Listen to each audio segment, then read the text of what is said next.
Olá a todos! Hoje nós vamos falar de um transtorno muito grave e que atinge cada vez mais pessoas. Vamos falar sobre a depressão. A depressão é uma doença grave que causa dor, causa incapacitação e pode causar até a morte. Eu gostaria de começar trazendo a fala de um escritor norte-americano. O nome dele é Andrew Solomon.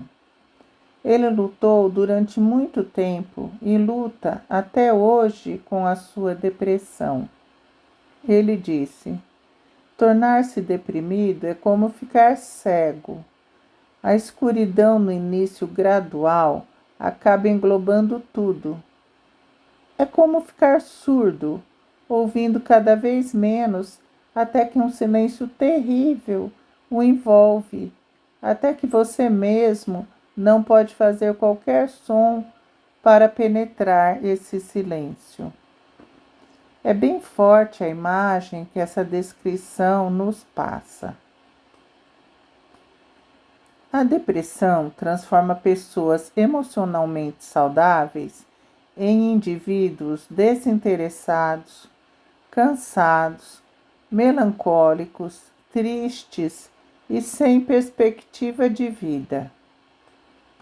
A perda de vontade de cuidar de si, o desejo de se isolar socialmente e os pensamentos suicidas caracterizam um quadro bastante grave de depressão. A vida se transforma num grande vazio e a pessoa perde toda a vitalidade, sente-se sem energia. Para a pessoa com depressão, a vida começa a se arrastar. A pessoa não consegue se lembrar das coisas boas que viveu no passado.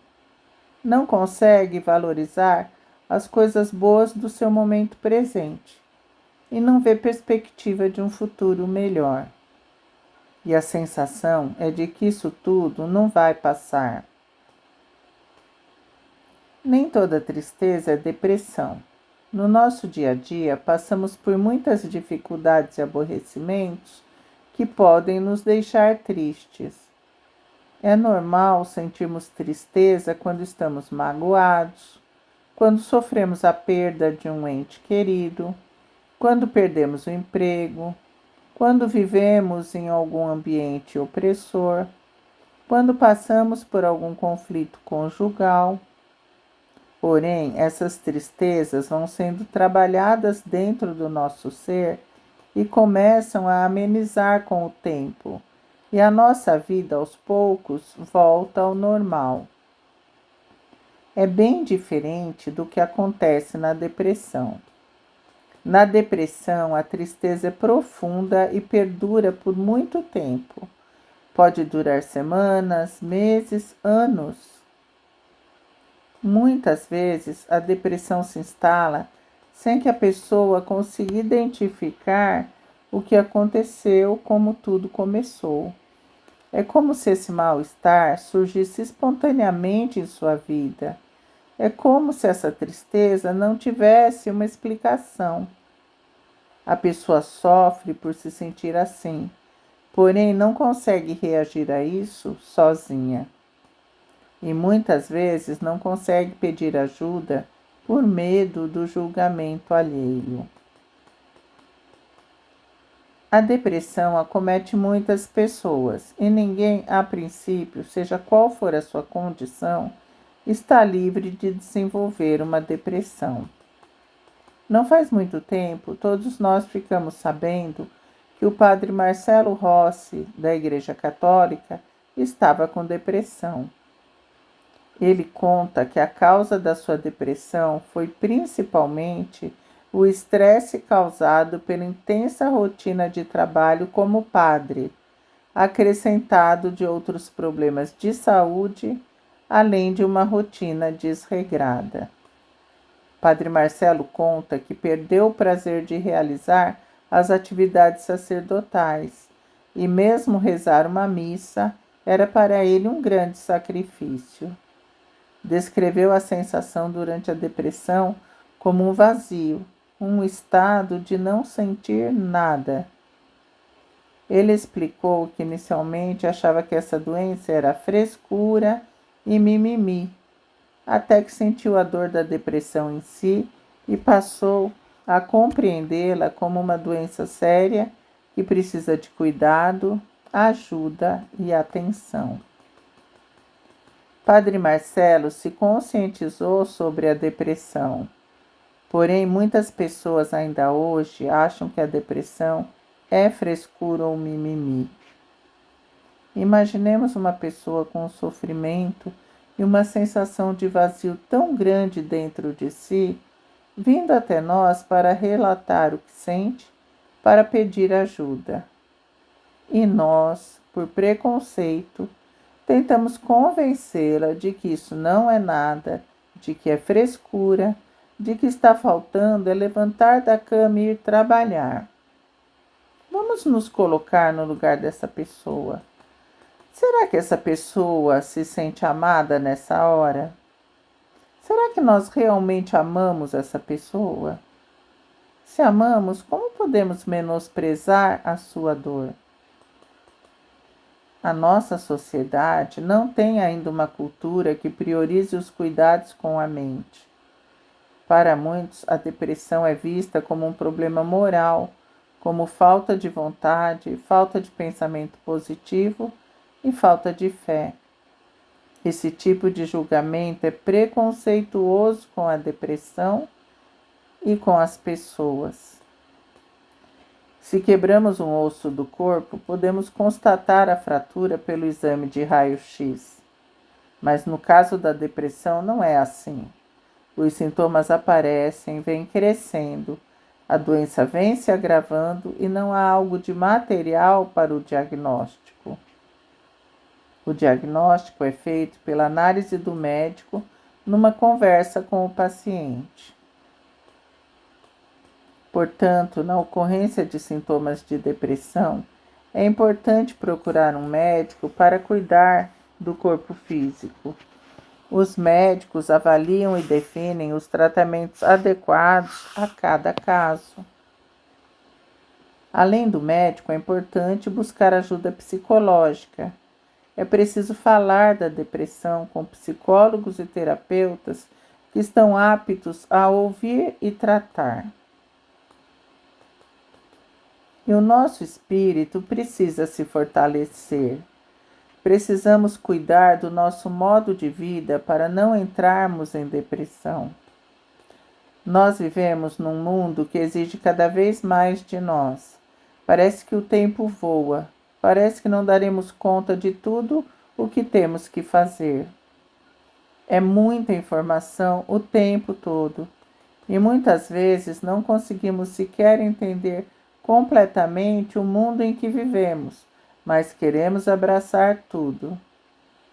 O resultado é que pensamos muito, nos preocupamos muito, temos dificuldade de viver o tempo presente e não conseguimos dormir bem por conta da excitação mental.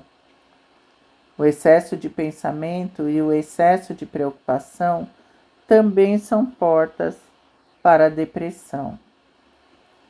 As taxas crescentes de depressão são, sem dúvida, uma consequência da modernidade. A vida corre em ritmo acelerado. As estruturas familiares estão sendo desmontadas. A solidão acomete as pessoas mesmo quando estão acompanhadas, e nós, seres humanos, ficamos à beira da exaustão. Isso tudo acontece porque talvez estejamos perdendo o hábito de priorizar o que faz sentido para nós, porque estamos nos deixando influenciar pelo que traz aprovação e aceitação dos outros, porque estamos muito interessados no que será estampado nas redes sociais, enfim, porque estamos iludidos por uma vida artificial e materialista.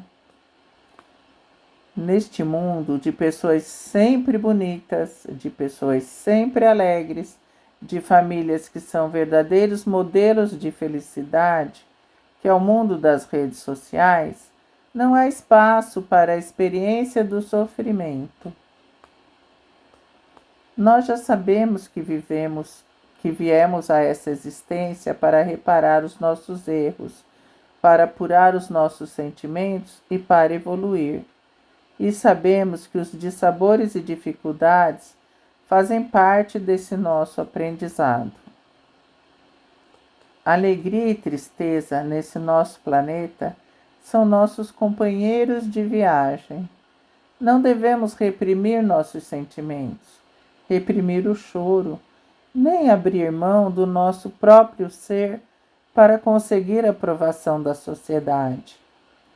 O resultado da repressão de nossas reações emocionais será uma progressiva tendência a estados depressivos. Quando negamos as nossas emoções naturais, começamos a adoecer, porque vamos perdendo a nossa capacidade de sentir. E essa perda da capacidade de sentir é justamente uma das características da depressão. É preciso saber lidar com nossas emoções, sem nos censurarmos por elas, sem apego excessivo aos erros do nosso passado, lembrando que tudo o que fizemos estava no nível da nossa compreensão na época, e agora estamos empenhados na nossa evolução, estamos buscando ser melhores. Precisamos ser fiéis e leais ao nosso próprio eu, ao nosso modo de ser. Precisamos dizer o que pensamos e fazer nossas escolhas com independência e responsabilidade. Assim fazemos uso do nosso livre-arbítrio. Aqui na Casa Espírita encontramos orientação e apoio. Tudo o que a Casa Espírita pode nos oferecer tem muito valor para o cuidado do nosso espírito, como a orientação para a prática das preces, a recomendação das leituras edificantes, a intensificação do culto do Evangelho no lar, a frequência no tratamento de passes, a atenção às palestras e a prática do perdão. Talvez hoje alguém aqui tenha se identificado com os sintomas da doença. Então, procure ajuda, porque é muito difícil sair da depressão sozinho ou sozinha. Talvez também hoje alguém tenha se dado conta de que não compreende bem a depressão e que por isso menospreza a dor das pessoas, achando que é frescura e exagero. Se essa é a sua situação, busque informação, busque conhecimento. E se não puder compreender, certamente pode respeitar. Trate com carinho e respeito a pessoa que te procura, que está fragilizada. O respeito é um ato de caridade. E espero que muitos tenham se identificado com aqueles que entendem a gravidade e a extensão da depressão e se dispõem a ajudar. São muitas as pessoas precisando de ajuda neste momento. Pessoas estão sofrendo hoje, agora. Não podemos lavar nossas mãos e deixar os seres que amamos abandonados no seu sofrimento. Lembrando que Jesus nos ama e, na sua bondade, envia seus auxiliares para nos ajudar. Se a depressão é o mal do século, vamos fazer deste século, então, o século do amor ao próximo. Muito obrigada.